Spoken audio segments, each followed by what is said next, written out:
Hello and welcome back to HardReset.Info. In this video, I will show you how to fix fast charging not working on NUBIA Neo 3. Let's begin.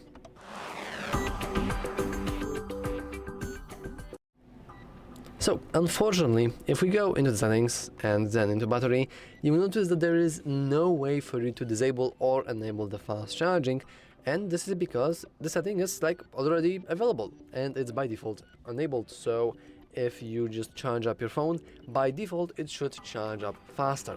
However, there's a slight chance that this for some reason may not work for you. We can go into our battery health, so we can check our battery health, and if you see something very odd, like if you see that suddenly your health battery is very low or something like that, this means that unfortunately your battery is kind of dying and it has any right to just not charge up as fast as before. Now, what do you want to do in this situation is completely up to you. However, if you still have your warranty, you can try to get a refund from your device and then get another one. But generally speaking, if you don't have any kind of physical damage, then you should have your fast charging working without any issues. Anyway, that's all for this video. If you found it useful, make sure to leave a like, subscribe, and as always, thanks for watching. See you next time.